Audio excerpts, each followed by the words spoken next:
Hey, welcome to Socialism for All. Today's date is April 14, 2020, and this is an audiobook of Craft Unionism, a speech and pamphlet by Eugene V. Debs from 1905, revised in 1909.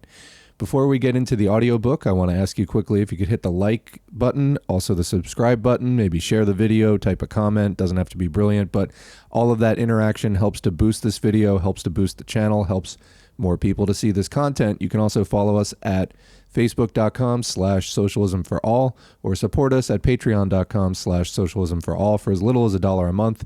All of those contributions help, and thanks to our current patrons, your support is much appreciated. So before we get into the pamphlet and speech itself, I want to read you a brief bio of Eugene V. Debs for background. Eugene Debs was born in Terre Haute, Indiana in 1855, and he became active in the Brotherhood of Locomotive Firemen labor union early at age 20, and then later Democratic Party politics. In 1893, he helped to organize one of the first industrial unions in the U.S., the American Railway Union. An industrial union is a type of labor union that's distinct from trade or craft unions in that instead of organizing by the particular job that a worker does, it organizes by industry, all of the workers in that industry, regardless of the type of job that they do. The ARU was involved in the famous Pullman strike of 1894 against the Pullman Palace Railroad Car Company. Although Debs initially was reluctant for the ARU to support a boycott of the company, internal support for the action among member workers was enormous, and Debs was persuaded to bring ARU leadership on board with it. Strikers refused to handle Pullman cars, and the action came to be known as Debs Rebellion. President Grover Cleveland, whom Debs had previously supported, sent in the U.S. Army to break the strike on the grounds that it was impeding the U.S. mail, resulting in a standoff in which 30 strikers were killed. Following his arrest for his part in the strike, Debs became radicalized by writers such as Edward Bellamy, Robert Blatchford, Lawrence Gronlund, and Karl Kautsky, as well as Milwaukee socialist Victor L. Berger, who introduced Debs to Karl Marx's Capital. Following his release in 1895, Debs arranged for the ARU to join with the Brotherhood of the Cooperative Commonwealth to found the Social Democracy of America. This organization split in 1898, with Debs leading the wing of the group who wanted to focus on political action rather than establishing independent socialist communes and cooperatives, founding the Social Democratic Party of the U.S., which later became the Socialist Party of America. Debs had national name recognition due to his involvement with the Pullman strike, and he used it to run as the Socialist Party presidential candidate in 1904, 1908, 1912, and 1920, this last time from prison for publicly protesting against the United States' involvement in World War I. Most significantly for us today, in 1905, Debs, with previous experience in organizing industrial labor unions, met with other influential left-wing figures, including Big Bill Haywood of the Western Federation of Miners, Daniel De Leon of the Socialist Labor Party, and 200 others representing 43 organizations, to create a radical labor federation with over 140,000 members in a wide variety of industries at the time of its inception. The Federation was organized along industrial lines, and it was called the Industrial Workers of the World, or IWW, later known colloquially as the Wobblies. Standing in strong opposition to the much more conservative American Federation of Labor, or AFL, the IWW was revolutionary in its aims, declaring that, quote, "The working class and the employing class have nothing in common. Between these two classes, a struggle must go on until the workers of the world organize as a class, take possession of the means of production, and abolish the wage system. Instead of the conservative motto, a fair day's wage for a fair day's work, we must inscribe on our banner the revolutionary watchword, abolition of the wage system. It is the historic mission of the working class to do away with capitalism. The army of production must be organized not only for everyday struggle with capitalists, but also to carry on production when capitalism shall have been overthrown. By organizing industrially, we are forming the structure of the new society within the shell of the old." So with that as background, let's get into the speech. This is Craft Unionism by Eugene V. Debs. A speech delivered at Chicago, November 23rd, 1905. This version of the speech was revised by Debs and reissued in pamphlet form October 1909. So again, this was just a few months after the IWW was founded. Craft Unionism. We have met under the auspices and in the interests of the industrial workers of the world. Organized here in Chicago less than 5 months ago, the industrial workers already number almost, if not quite, 100,000 working men and women enrolled as dues-paying members in a revolutionary economic organization. Why has this new organization been instituted? Why will not the old trade unions that already occupy the field serve the purpose? Why a new organization? These are questions that are up for consideration, that address themselves to all the workers of the country, whether they favor or oppose the new organization. For many years, I've been connected with one and another of the old trade unions. Indeed, since February 1875, when I first joined the Brotherhood of Locomotive Firemen, I have been an active member of a trade union, and during that time, I have had some experience by which I trust I have profited sufficiently to enable me to determine whether a trade union is serving the working class or not. At the very threshold of this discussion, I aver that the old form of trade unionism no longer meets the demands of the working class. I aver that the old trade union has not only fulfilled its mission and outlived its usefulness, but that it is now positively reactionary, and is maintained not in the interests of the workers who support it, but in the interests of the capitalist class who exploit the workers who support it. Let me cite an instance or two for illustration. The Brotherhood of Locomotive Engineers has been organized about 40 years. It professes to be a trade union, an organization of and for the working class. This organization has the favor and support of practically every railroad corporation in the United States. The late P.M. Arthur was its Grand Chief for many years. In the beginning of his official career, he was true to the working class. As the organization developed in numbers and in power and became a menace to the corporations, they realized the necessity of securing control of that organization. And how did they go about it? By making certain nominal concessions to that so-called brotherhood, by flattering its Grand Chief, by declaring that they had no objection to a labor organization such as this brotherhood, especially while under the supervision of so conservative a leader as Mr. Arthur. Every time the corporations made a concession to the engineers, it was at the expense of poorly paid employees in other departments who were unorganized. And when the men in these departments protested, and when finally they went out on strike, the engineers have invariably been used by the corporation to defeat their fellow workers, who were in revolt against degrading economic conditions. Mr. Arthur was, therefore, a prime favorite with the railroad corporations. They granted him annual passes over their lines, and when the Brotherhood of Locomotive Engineers met in convention, their delegates were provided with special trains to transport them to and from the convention free of charge, as evidence that the corporation appreciated the value of the Brotherhood of Locomotive Engineers.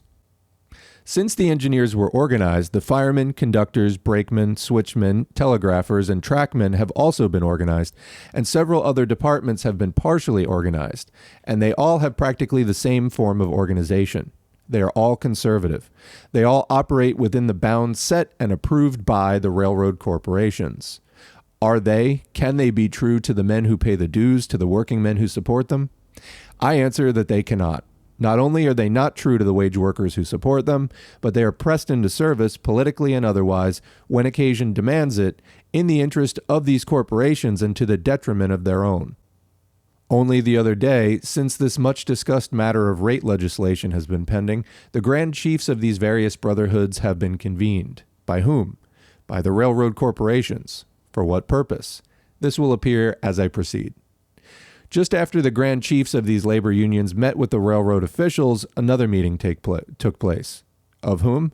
Of the representatives of these several organizations who, acting under the advice of their grand officers, proceeded to the city of Washington, held a conference with President Roosevelt, and protested that the labor unions they represented, consisting of the railway workers of the country, were opposed to any sort of legislation that would have a tendency to reduce railroad rates in the United States. The announcement also went forth at the same time that these brotherhoods would make their political power felt in the interests of the railroad corporations, that is to say, against the common people, the toiling millions of the land. What a picture indeed! One glance proves beyond the shadow of a doubt that these unions are exceedingly useful to the corporations, and to the extent that they serve the economic and political purposes of the corporations, they are the foes and not the friends of the working class. The United Mine Workers, in point of numbers a powerful labor organization, embraces a large majority of the coal miners of the country. Is this organization of any real benefit to coal miners? What has it actually done for them during the last few years? What of the miners who have paid millions of dollars from their scant earnings in support of the organization? What do they have to show in return? These miners are well organized. They have the numbers. They ought to have real economic power, but they lack it. And why? For the simple reason that they are not organized upon the basis of the class struggle. Their union principles are not right, and it is for this reason that their organization has the hearty support of the coal operators in the country who, by the way, are in session with Chicago at this very time for the purpose of uniting, for the purpose of dealing with the miners, not through the rank and file of their union, but as they themselves declare, through their national board. And this is a very important point for the union miners to take into consideration. These operators, these exploiters who are conscious of their class interests, propose to deal not with the union at large, not with the great body of the miners, not with the rank and file, not with the common herd, not with the black beasts of burden, but with their National Executive Board. They will fix things that are out of joint and settle matters generally. They will arrive at mutually satisfactory conclusions. They will harmonize beautifully. And when they do harmonize, it will be in the interests, not of the miners who do the work, who dig the coal, who produce the wealth, but in the interests of the operators who own the mines and exploit the slaves of the pits. Why, the most zealous supporter of the United Mine Workers is the coal operator himself. The simple fact that the coal operator collects the union dues and discharges the miner who refuses to pay his dues is sufficient evidence of this fact. The coal operator does not collect the dues from the man who happens to belong to the industrial workers. He knows enough to know what is good for him, and he knows that the miners, organized as they are at present, can do him little harm, but can do him great good. And this is why he wants the miners organized in the pure and simple, old-fashioned way. He knows that if they were totally unorganized, they would spontaneously go out on strike. But they cannot strike as they are now organized without securing the sanction of their national, district, and local officers. And so the operator keeps a friendly eye upon the union, which fortifies and facilitates the exploitation of the coal diggers in his mines. At stated periods, the operators and representatives of the miners meet, and sometimes the sessions are very spirited, the miners insisting upon an increase and the operators upon a decrease of wages, as was the case at the last interstate conference when the union officials declared that under no circumstances would they accept a reduction, and the delegates voted by practically a unanimous vote not to accept any reduction, and for a while there was every indication of a strike. But the national officers met with the operators, and a reduction of wages was agreed to, and then the union officers went out among the rank and file and told them that if they were foolish enough to go out on strike, they would certainly be defeated, and that the best thing they could do was to accept the reduction. So these union officials, backed by the operators, virtually forced the reduction upon the miners. The operator can well afford to support that kind of a labor union. The United Mine Workers, under its present policy, denies and seeks to obscure the class struggle. President Mitchell used to be quoted as saying that the interests of the miners and the operators were identical. He made an address the other day in which he claimed that he had been misquoted. He had not said that their interests were identical, but that they were reciprocal. I would like to have Mr. Mitchell show in what way the operator who fleeces the miner reciprocates to that miner. The simple fact is that the operator, and I don't know why he is called that, he doesn't operate anything. The operator takes from the miner what the miner produces. He serves him in that capacity and no other.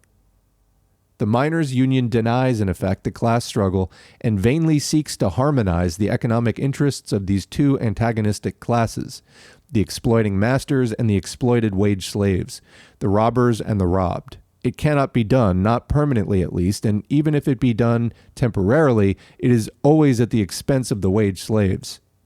Such an organization as that cannot truly serve the best interests of the working class. It is impossible. There are many who concur in these views, yet insist that the organization must be changed from the inside, that it can only be brought to its proper position by, quote, boring from within. I deny it. It is historically impossible. This organization has practically run its course. It has fulfilled its mission as a labor union, whatever that has been. It is now practically in charge of the mine owners, and the only way the miners can get away from that situation is to sever their relations with that capitalist-controlled union and join and build up one of their own upon the basis of the class struggle, and then they will be in position to fight the capitalist class with some chance of success. The most important fact in all the world for working men to recognize is the class struggle. The industrial workers expresses economically the interests of the working class in that struggle. The industrial workers declares that there can be nothing in common between the exploiting capitalist and the exploited wage worker, that there is inevitably a struggle between them, and that this struggle cannot end until the capitalist class is overthrown and the wage system wiped out. Then and only then can there be an end to class rule.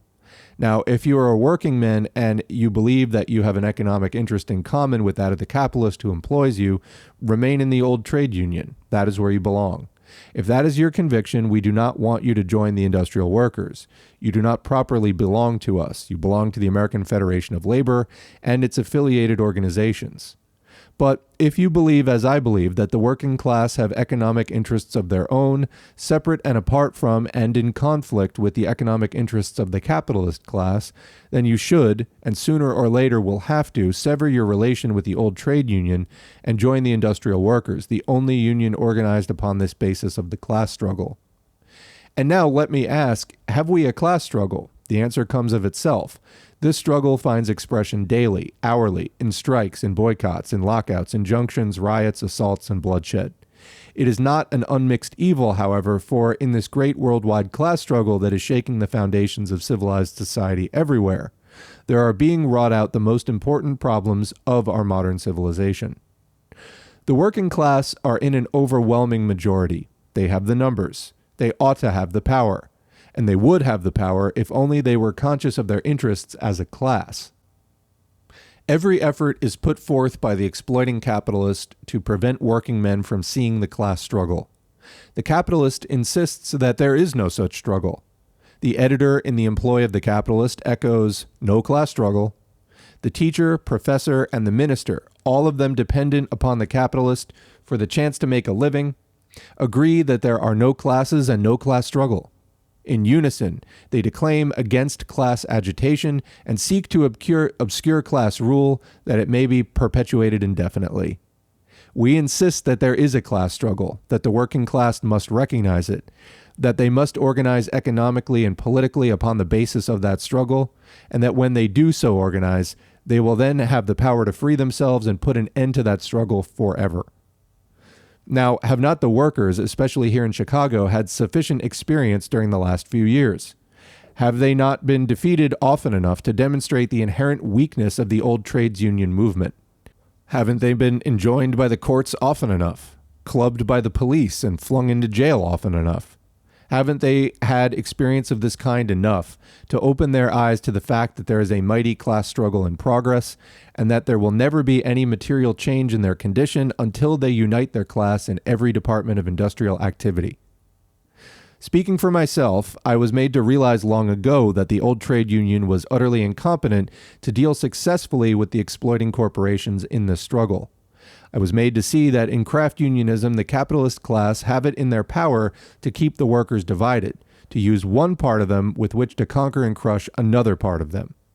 Indeed, I was made to see that the old form of unionism separates the workers and keeps them helpless at the mercy of their masters. Object lessons are presented to you every day in the week. You have hundreds of thousands of workers organized in Chicago in every conceivable kind of union and under the direction of an infinite variety of leaders. I will not say that these leaders are all incompetent or corrupt. That would not be true. But many of them are corrupt, and in that capacity have it in their power to betray and sell out the workers who trust them. In this position, the workers will remain, where there is no hope for them, so long as they cling to the outgrown old trade union and its inefficient methods. We have had the proof of this over and over again. Take all the great strikes that have occurred in Chicago during the last few years. Have any of them been successful? Have they not uniformly failed? The capitalists have not entirely stamped out the defeated unions, that is true. They have had the power to do this in the hour of the workers' defeat, but they have refrained from doing it because they are shrewd enough to know that if they destroyed those unions, another and better one would take their places. Is it not a fact that they had the butcher workmen absolutely at their mercy and could have compelled the members to entirely withdraw from the unions before giving them employment? They did not crush the unions out. When they had conquered, they were satisfied. They had driven the Unionists back to their reservations, and they were perfectly satisfied that they should build up again along the same old lines. The Employers Association had the striking Teamsters completely at their mercy and could, had they seen fit, have utterly crushed out their union. They did not do it. In the closing part of the negotiations, the settlement hinged upon the alleged privilege of the Teamsters wearing their union badges, and this the Employers Association finally conceded. And then the claim was put forth that the striking Teamsters had come out victorious.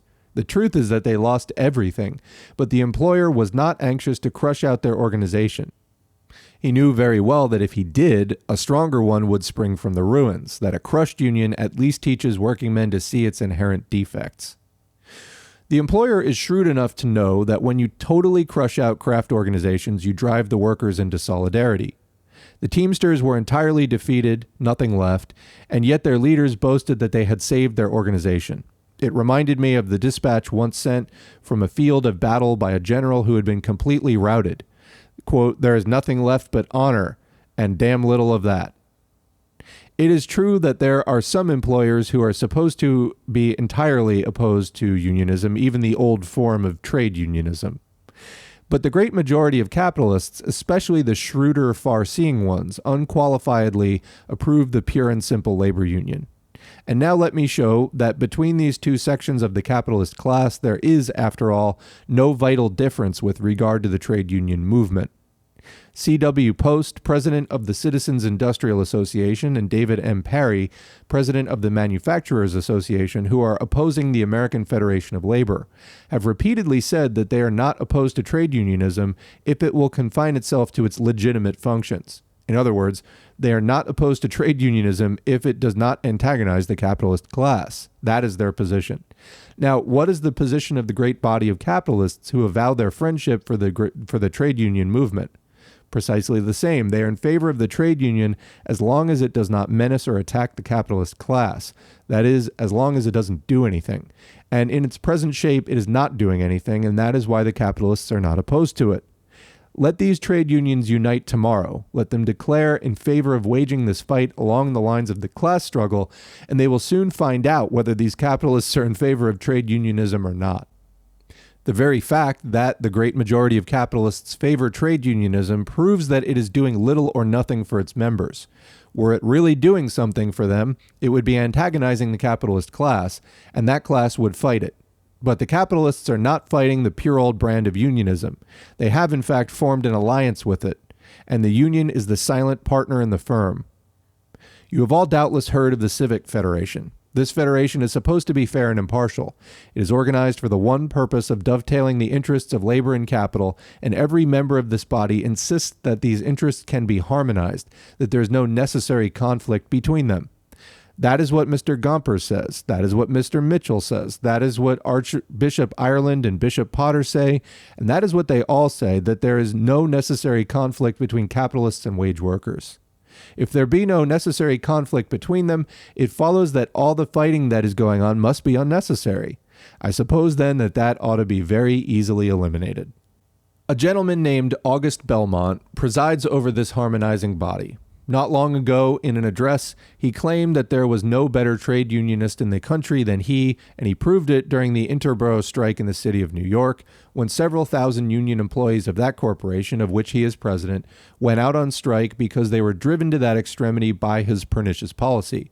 He proved that he was a loyal trade unionist when he employed James Farley, the notorious professional strikebreaker, and his army of Hessians to take the places of his former employees. Just a little while after Mr. Belmont had thus defeated his employees and disrupted their unions, he met at the hospitable banqueting board of the Civic Federation with the national officers of the American Federation of Labor and its allied unions, and there made good his claim that he was a true trade unionist of the old school.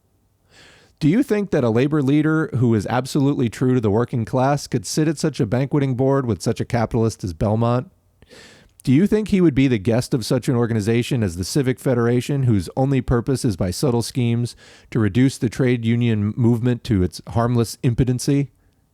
It is for this and this alone that the Civic Federation has been organized. This is its real mission. The AFL has fallen within the fatal influence of this emasculating alliance and has thus proven that it is not organized to advance the true interests of the working class. The American Federation of Labor is now holding its annual convention in the city of Pittsburgh. What are its delegates doing there? Simply passing the same old resolutions. Once more, they are going to petition Congress to enact an 8-hour law.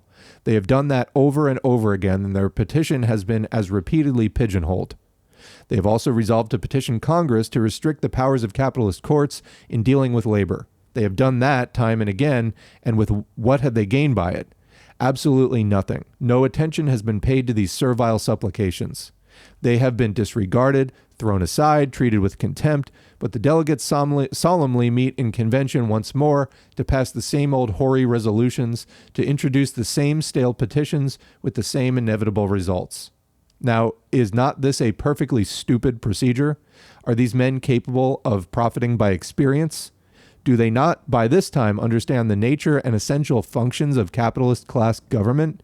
Can they not see that we have a capitalist class Congress and capitalist class legislatures elected in every instance by an ignorant working class, kept ignorant, designedly, in the name of unionism and with the aid of the labor lieutenants of the capitalist class? And that it is the very height of folly and depth of humiliation for a committee of the working class to beg the representatives of the capitalist class to legislate in the interests of the working class? They were elected to serve the masters, and they are serving them, and we have no right to find fault with them, at least those of us who are responsible for their being where they are. Now, we who have organized the industrial workers have had enough of this kind of experience. We have quit the old unions. We have organized the industrial workers for the purpose of uniting the working class, the whole working class. Not only the skilled workers, not only those who are favored, but the working class, skilled and unskilled, male and female, in every department of activity, are united upon the principle of industrial unionism. The old unions were built up on tools that have been discarded and upon trades that have ceased to exist. Half a century ago, the trade union was right. It was adapted to the then existing industrial conditions. For illustrations, a cooper shop was a cooper shop. It contained coopers and coopers only, and the coopers union was organized. That embraced the coopers who were employed at their trade in the shop. Since then, there has been half a century of industrial evolution. Compare the great cooperage establishments of today with the cooper shop of 50 years ago, in which the old hand tools were used, in which the apprentice learned his trade and, having mastered this, could seize the small tools with which work was done and virtually employ himself. There has been a marvelous change since that time. A modern cooperage establishment is the result of industrial evolution, and if you will visit one of them, you will find that scores of different kinds of labor are performed there. Indeed, you will find almost any kind of worker there except a cooper. Now, we hold that the form of the union must correspond to the mode of industry. In other words, the union, like the trade, is subject to the inexorable laws of evolution. We want a union today that expresses all the various subdivisions of labor that are now engaged in a cooperage establishment. Suppose there are 500 such employees in a plant. We organize them all, and they are assigned to their various departments, and if one of them has a grievance, it becomes the concern of every worker in that establishment. How is it now? Certain departments are organized in craft unions, meet with the officials, and make an agreement or contract. They do not care what becomes of the rest, if only they can get what they are after for themselves. After they are thus tied up, the employees in some other department present a grievance and are turned down and out. They go out on strike. Those tied fast in an agreement say, "We would like to help you. We're in sympathy with you, but we have an agreement, and that agreement is sacred. It must be preserved inviolate. And while we are in sympathy with you, and while we hate to see you defeated and lose your jobs, we can't go back on our agreement." And in this way, one union is used to crush another, labor is defeated, and scabs are made by the thousands. It is a fact that nearly all scabs and strikebreakers are ex-unionists. Go among them and interrogate them, and you will find that they will tell you in almost every case that at heart they are in favor of union labor, but that they were beaten by it and found this the only way of getting even. I know of hundreds of instances of my own knowledge of men who have been made scabs in precisely this way. Now, the trade unions feel very bitter towards scabs and pursue them relentlessly until the unfortunates seek escape and suicide. And yet, while they so bitterly oppose the scab, they support the union that makes the scab. What we want today, above all things, is united economic and political action, and we can never have that while the working class are parceled out among hundreds, nay, thousands of separate unions that keep them divided for reasons many of which very readily suggest themselves. Who is it that is so violently opposed to the industrial workers? It is not the rank and file of the trade unions. It is their officers. And why are they so fiercely opposed to the industrial workers? For the reason that when the working class are really united, a great many labor leaders will be out of jobs. There are at present thousands of unions. Some of them have a few members and some have a great many, and every time in the evolution of industry there is a new subdivision of labor, however minute, a new union must be launched, clear down to the grand international brotherhood of peanut peelers, polishers, and packers, or whatever it may be. And they elect a staff of their own grand international officers, and their names are put upon the payroll, and let me say to you that their interests are primarily in keeping themselves there. Why should the railroad employees be parceled out among a score of different organizations? They're all employed in the same service. Their interests are mutual. They ought to be able to act together as one, but they divide according to craft and calling, and if you were to propose today to unite them that they might actually do something to advance their collective and individual interests as workers, you would be opposed by every grand officer of these organizations. The payroll and expense account of the officers of the railroad brotherhoods alone amount to more than $250,000 a year. There is an army of men who serve as officers who are on the salary list who get a good living keeping the working class divided. They start out with good intentions as a rule. They really want to do something to serve their fellows. They leave the shops or the mines as honest working men. They are elected officers of a labor organization and they change their clothes. They now wear a white shirt and a standing collar. They change their habits and their methods. They have been used to cheap clothes, coarse fare, and to associating with their fellow workers.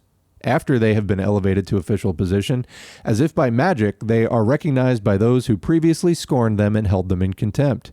They find that some of the doors that were previously barred against them now swing inward, and they can actually put their feet under the mahogany of a capitalist. Our common working man is now a labor leader. The great capitalist pats him on the back and tells him that he knew long ago that he was a coming man, and that it was a fortunate thing for the workers of the world that he had been born, that in fact they had long been waiting for just such a wise and conservative leader. And this has a certain effect upon our new-made leader, and unconsciously perhaps he begins to change, just as John Mitchell did when Mark Hanna patted him on the shoulder and said, "John, it's a good thing that you're at the head of the miners. You're the very man. You have the greatest opportunity a labor leader ever had on this earth. You can immortalize yourself. Now is your time." Then John Mitchell admitted that this capitalist, who had been pictured to him as a monster, was not half as bad as he thought he was, that in fact he was a genial and companionable gentleman. Joe Biden is a good friend of mine. Excuse me. He repeats this visit the next day or the next week and is introduced to some other distinguished person he had read about but never dreamed of meeting, and thus goes on the transformation. All his dislike appears and all feeling of antagonism vanishes. He concludes that they really are most excellent people, and now that he has seen and knows them, he agrees with them that there is no necessary conflict between workers and capitalists. And he proceeds to carry out this pet capitalist theory, and he can only do it by betraying the class that trusted him and lifted him as high above themselves as they could reach. Not me, us. It is true that such a leader is in favor with the capitalists, that their newspapers write editorials about him and crown him a great and wise leader, and that ministers of the gospel make his name the text for their sermons, and emphasize the vital point that if all labor leaders were such as he, there would be no objection to labor organizations, and the leader feels himself flattered. And when he is charged with having deserted the class he was supposed to serve, he cries that the indictment is brought by a discredited labor leader. And that is probably true. The person who brings the charge is very likely discredited. But by whom? By the capitalist class, of course, and its press and pulpit and public opinion. And in the present state of the working class, when he is discredited by the capitalists, he is at once repudiated by their wage slaves. The labor leader who is not discredited by the capitalist class is not true to the working class. If he be unswervingly loyal to the working class, he will not be on friendly terms with the capitalist class. He cannot serve both. When he really serves one, he serves that one against the other. The labor leader who is in high favor with the exploiters is pronounced safe, conservative, wise, and honest, and the workers are appealed to look up to him for advice, for guidance, and leadership. The unthinking accept the advice with enthusiasm, and so the labor leader who serves the capitalist class instead of the working class is hailed deliverer and basks in the public favor. But let me say to you that in spite of all this, the honest and discredited leaders will be lovingly remembered long after the popular ones of today are forgotten. Now, in these matters, I am not asking you to take my advice. I am not asking you to follow me. I simply want you to think over these things for yourselves. The very first need is that you open your eyes and see for yourselves. Take nothing for granted. So many of you are satisfied to blindly follow where others lead, and so you are deceived and betrayed. You have to pay all the penalties.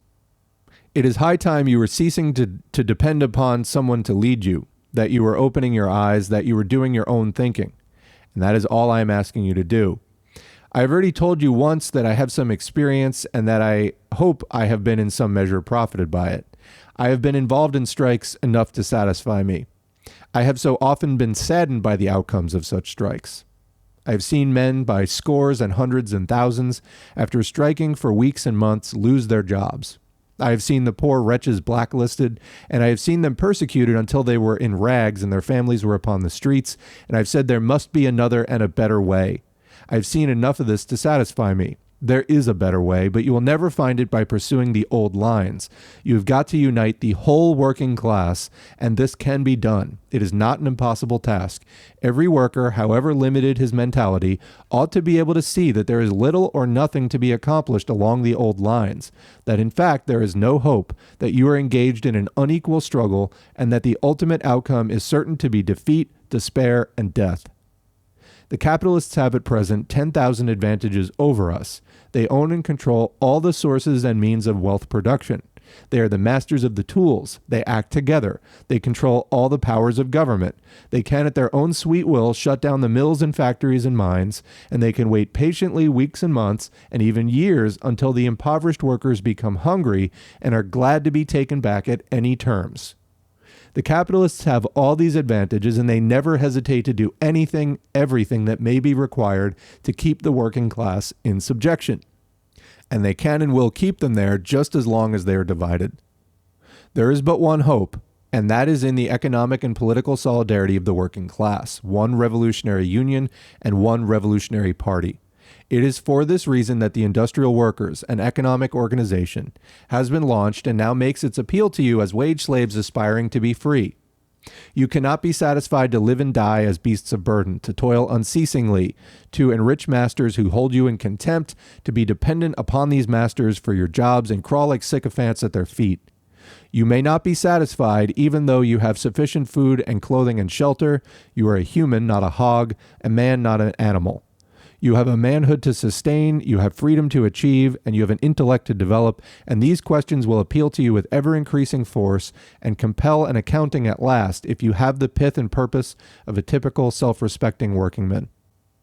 In the capitalist system, you workers are simply merchandise. Your master can, at his own will, sentence you to idleness, your wife to want, and your child, perhaps, to a brothel. You cannot be satisfied with such a slavish lot, and now is the time to make up your mind to change it. In your heart, you will feel the thrill of a newborn joy. You will join the Industrial Workers, the one international labor union that proposes to unite all workers, that all of them may act together in harmonious cooperation for the good of all. A union that recognizes no aristocracy, but the whole working class, that insists that each member shall have all the rights that are accorded every other. A union built upon the class struggle, appealing to all workers to get together on the right side of that struggle and achieve the emancipation of their class. It is true that this is a stupendous task, that there are great opposing forces, that every falsehood that malignity can devise will be put in circulation to defeat the object of this industrial organization. But nevertheless, Those of us who have quitted the old unions and organized the industrial workers have done so with the determination that no matter what opposing forces may be set in operation, we will stand together side by side in the true spirit of class-conscious solidarity. We will move forward step by step in one solid body. We will speak the truth as we see the truth and defy all the opposition that may be brought to bear against the industrial workers by all the capitalist class and all its vassals and emissaries. This organization has a mission as high and as noble as ever prompted working men or any other men to action in this world. The primal need of the working class is education. By education, I mean revolutionary education, the kind that enables them to see that the 20-odd millions of wage workers in the United States are wage slaves, that the economic interests of these many millions of human beings who do all the useful work and produce all the wealth are absolutely identical, that they must unite, that they must act together, that they must assert their collective power. When they reach this point, they will cease to be slaves and become the masters of their situation. They will wipe out the wage system and walk the earth free men. They can do this, and only they can do it. I cannot do this for you, and I want to be frank enough to say that I would not if I could. For if I could do it for you, somebody else could undo it for you. But when you do it for yourself, it will remain done forever. And until you do it, you have got to pay the penalty of your ignorance, indifference, and neglect. You have got to pay it to the last farthing. Nobody on earth or in heaven can relieve you of the consequences of your inaction.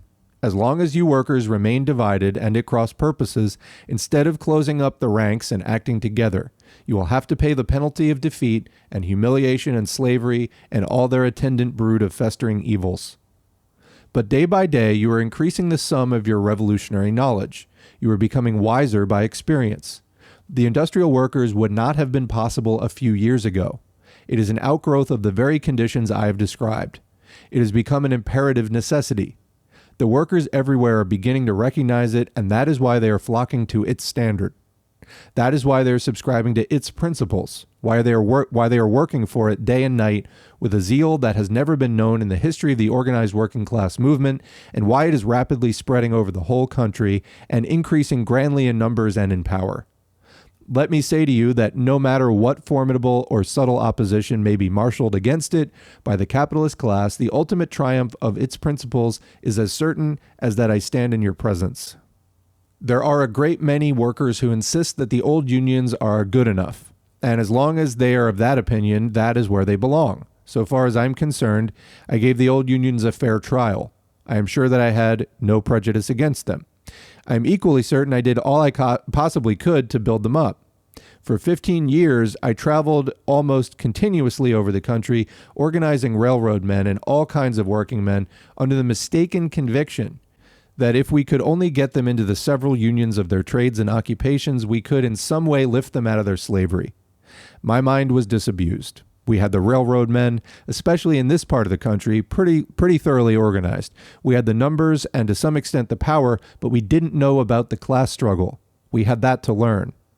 Then came the great conflict with the combined railroad corporations. We defeated them, and then we learned that the corporations control the powers of government. We got our first vital lesson in the class struggle. All the corporations had to do was to press the judicial button in their private office, and the judges acted promptly in obedience to the command of their capitalist masters. The police and militia and regular troops followed in regular order. The press and pulpit and deputy marshals did the rest, and that was enough. I never knew exactly how it happened until I understood the meaning of economic determinism and the class struggle, and then it was perfectly clear to me. And from that time, I realized the imperative necessity for a different kind of organization. I then said, we have got to organize not only the railroad employees, but the whole body of workers for concerted economic and political action, organize them all, so that all of them shall act together and assert the full measure of their power in the interests of all. As soon as a beginning was attempted, the railroad corporation said, this vicious thing must be stamped out of existence. And so for 2 years, I scarcely traveled afoot without being shadowed by detectives of the railroad corporations. No matter where I went, the detectives were there. When I would reach the end of a certain line, the detectives who had followed me would go back where they came from, and others would take their places. I remember when I got to Providence, Rhode Island one night, I was conscious that detectives were watching me very closely. I learned that the railroad officials in New England had announced that the American Railway Union should never get a foothold there. There were 2 or 3 loyal men there I knew I could trust. I sent them word not to come to the hotel and not to hold a meeting, but to come to my room at midnight and come one at a time. And they did come to my room one at a time, and I organized them in my room at midnight. I left the city early next morning, and when I got to the next point, I received a telegram reporting that they were all discharged, every one of them. Notwithstanding our secrecy, the corporations knew who had entered my room and for what purpose, and the men were summarily discharged. Why was it that the railroad corporations would not allow the American Railway Union to organize? For the simple reason that the American Railway Union proposed to line up all the railroad employees as the beginning of a thorough reorganization of the working class in general, and the railroads did not propose to tolerate that kind of an organization. They were and are entirely satisfied with the old brotherhood, supplying their officers with annual passes and their delegates with special trains to take them to and from their conventions on some railroads, that if a member of one of the brotherhood refuses to pay his dues and is expelled by the brotherhood, he is promptly discharged by the corporation. The corporation favors the organizations that divide, but is implacably hostile to the one that unites the workers. For the same reason, the capitalist newspapers have so ferociously denounced the industrial workers.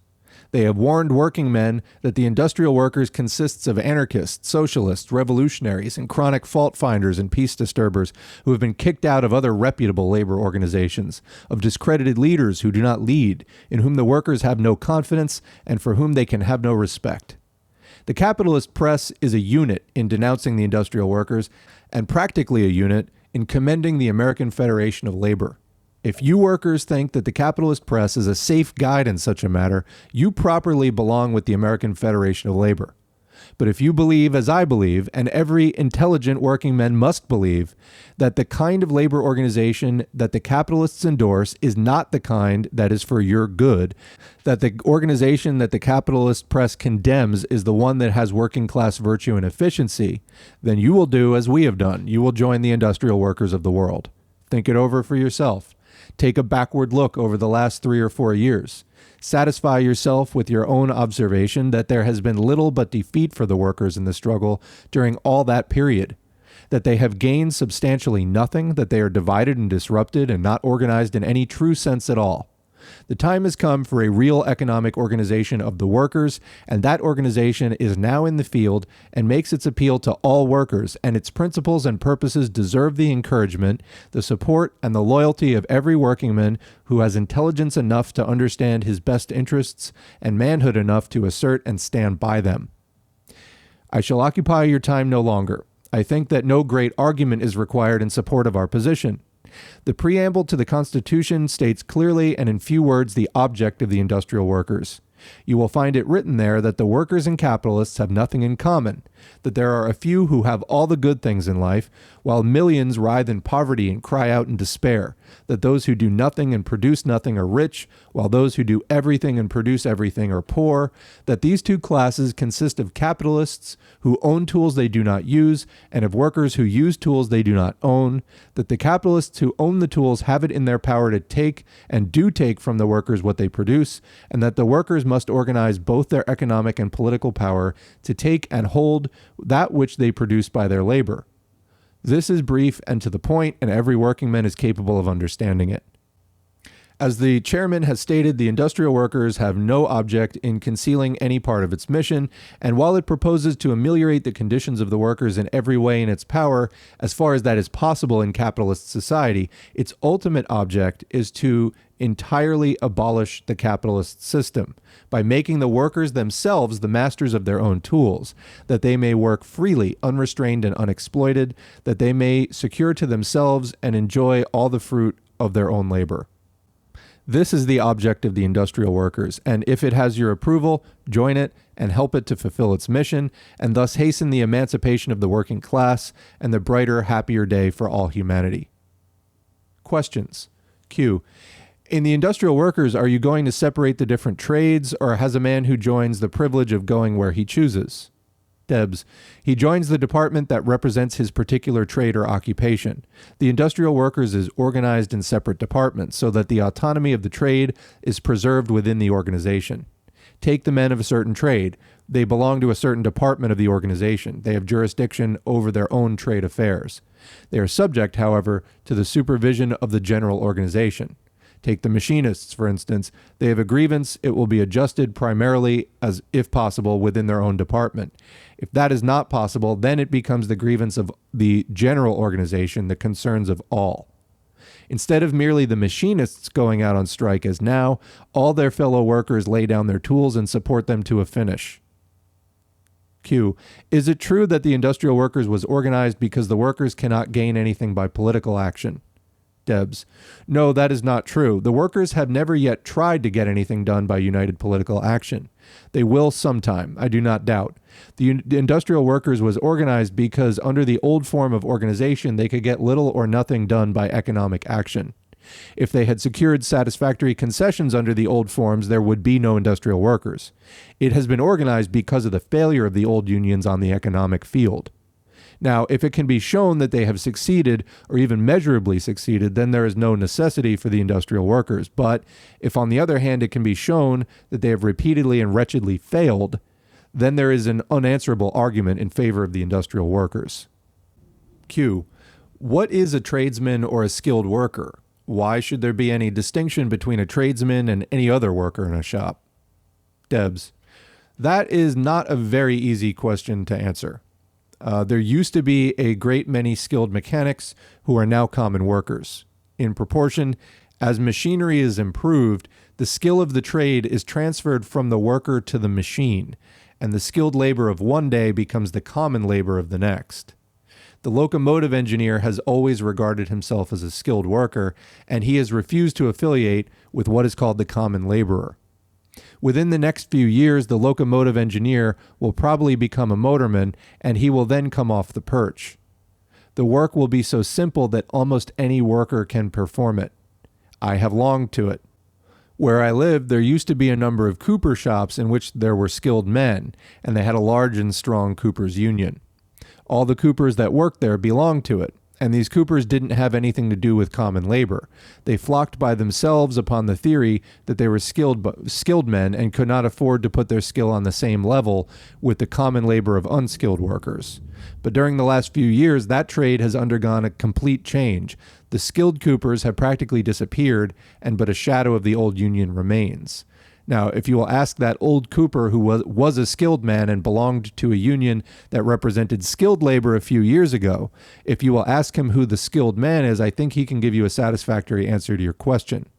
The skill of that trade is being gradually eliminated, and we are taking cognizance of this fact. We industrial workers recognize no aristocracy of skill. If any partially were to be shown, however, I would give the unskilled man the benefit of it because he needs it most. But there is no such discrimination in the industrial workers.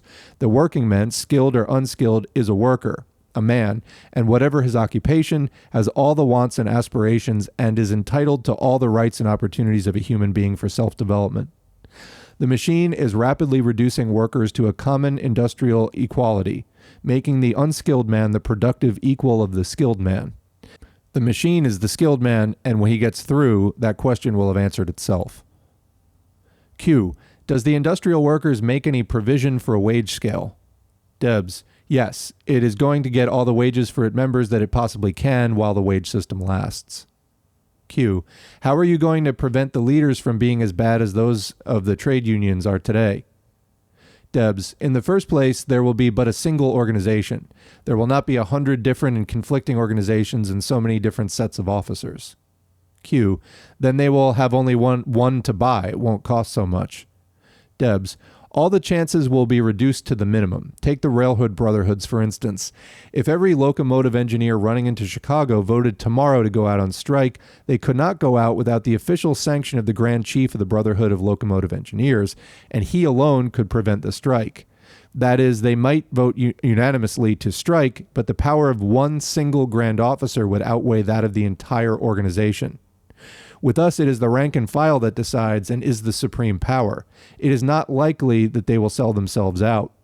Besides, the industrial workers is made up of a body of class-conscious industrial revolutionists who will not be sold out. They are wide-awake workers who think for themselves and act for themselves, and that is why they are in the industrial workers. The old trade unions are mainly run by the officers. Didn't you notice in the papers this morning that the coal operators who were here in session declared that they proposed to deal not with the rank and file, the common herd, but with the national officers of the union? They will settle things, and that is how they are generally settled in the old unions. But that is not the way they will be settled in the industrial workers. This is an important point. Take a plant such as a brewery, for example. A score of different kinds of labor represented by as many different organizations and as many different sets of officers. Here are temptation and opportunity multiplied by 20. Here we have wide open chances and incentive to bribery, corruption, and treachery. Suppose now that the same plant is organized in the industrial workers. Instead of being parceled out among 20 different unions, they are all embraced in one. The men in one department have a grievance.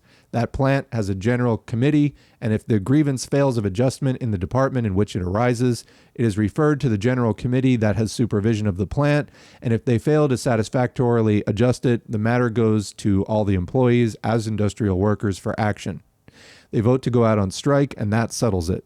In the industrial workers, no national officer and no set of national officers have power to override the action of the rank and file. And when they vote to go out, they go out and stay out until they vote to go back. And that is the end of this audiobook. Again, thanks to iww.org for hosting this pamphlet. I hope that you found that as interesting as I did. I'll be posting a number of other speeches by Eugene Debs in the coming weeks. So that's kind of like a series I'm planning to do. I apologize for my two brief pseudo-cough interruptions, but as I was reading that whole section about leaders selling out and lying down for the capitalists, I could not help but think of Bernie Sanders, who just yesterday endorsed rapist, senile pig Joe Biden for president, completely over the wishes of his own base. So lots of things relevant there. And this is particularly relevant because Bernie professes to be a great fan and admirer of Debs, apparently not understanding a single goddamn thing that Eugene Debs actually said. Thanks for tuning in. Thanks again to our patrons. Follow us at facebook.com/socialism for all and patreon.com/socialism for all.